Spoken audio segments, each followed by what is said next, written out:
Have you ever looked in the mirror and wondered, who are you beneath the roles you play? Whether you are a partner, a mother, a professional, or simply navigating life's challenges. Listen, it's easy to lose sight of your own identity and also your worth.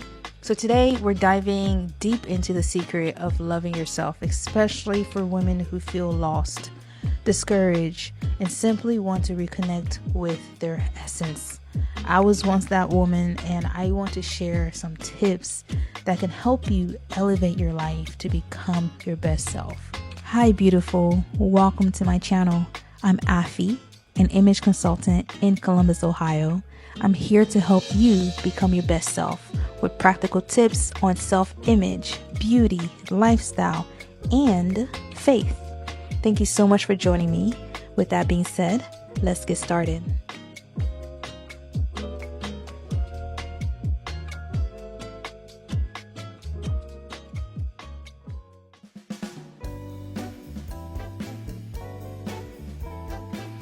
Understanding self-love begins with the clarity of what self-love truly means.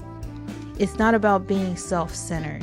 It's about recognizing your inherent value and treating yourself with kindness and also respect. It's crucial to understand that self-love is a journey and not a destination. And we sometimes lose sight of that.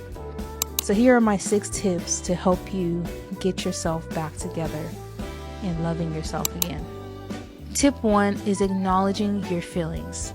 Start by acknowledging your feelings, whatever they might be.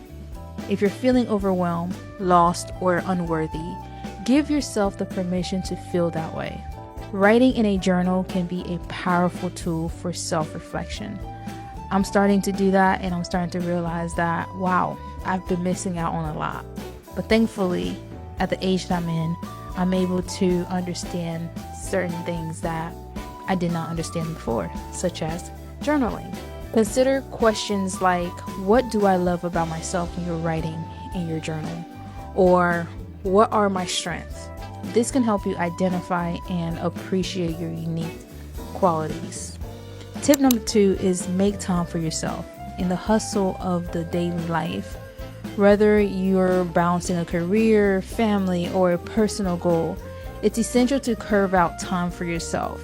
This can be as simple as setting aside a few minutes each day or a few hours for activities that can rejuvenate you, such as reading, meditating, or enjoying a warm bath. I personally like to take myself out on dates, and I find them to be very helpful. And yeah, that's that, and I stand on that. But yeah, have time to set aside to read books, to meditate, talk to God, or enjoy a warm bath. Remember, self-care is not selfish. It's necessary for your well-being, your mental health, and even your physical health. Tip number 3 is create boundaries. Learning to say no is a powerful act of self-love. Whether it is declining a social invitation when you need to take time to recharge, or setting boundaries at work, prioritizing your need is crucial. Boundaries help protect your time and energy, allowing you to focus on what truly matters, and that is you. I personally used to be a yes ma'am to everything. I would say yes just to avoid hurting someone's feelings, and I realized that I was putting so much on my plate just because I wanted to please others. And when I didn't take care of myself, I found myself in the most moody and most, just unpredictable emotions. And it really affected me, but what I did not know, it was also affecting those around me, because when I said yes to everything, I felt overwhelmed. And I realized that I wasn't, setting time for myself and also creating that boundaries that were healthy for me to not only help others, but also help myself to know when enough is enough. Now, this one, you have to really sit down and evaluate the relationship in your life. Ask yourself these questions. Are those relationships uplifting, or are they draining me? Surrounding yourself with positive and supportive individuals can have a profound impact on your self-esteem.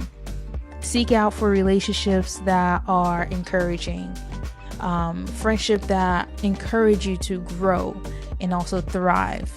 If you find yourself in a toxic relationship or friendship, consider that something that you should step back from and also take a distance. Now, I know that we tend to argue about the times that we spent in a friendship, the many years that we built together, but I personally like to say this: forget those years.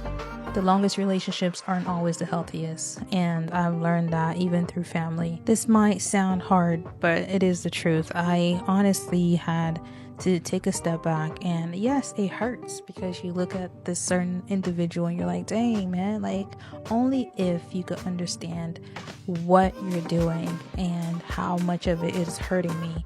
And sometimes we also, tend to hold on to family members as well, just because they are relative of ours and you feel like blood is thicker than water.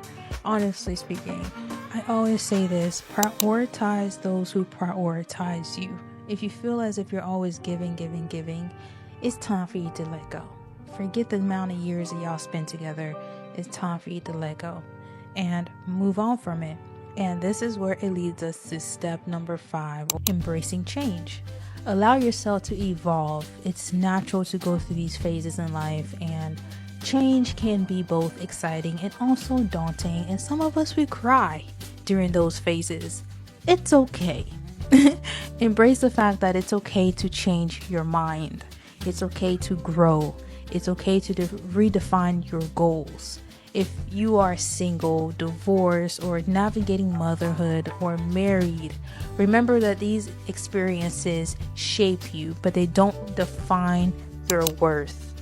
Embrace and also celebrate those moments where you find yourself growing and outgrowing people, and recognize it as part of your unique journey. You have to learn how to be okay when things are no longer how they used to be. Number 6 is cultivate a gratitude practice.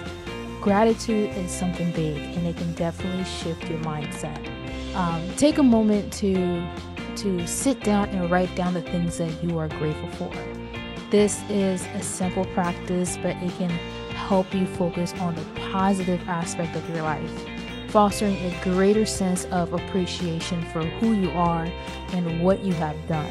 It took me a while to really sit down and understand the importance of gratitude. I used to think that gratitude was only okay when I achieved the biggest milestone.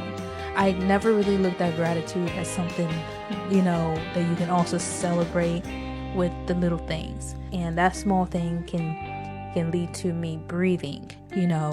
We have so many people across the world that don't have the opportunity that you have to wake up in the morning in a house full of love, to be able to move your body, to be able to go to work as a woman and, just have those opportunities that most women don't have, or some people don't have when it comes to your health.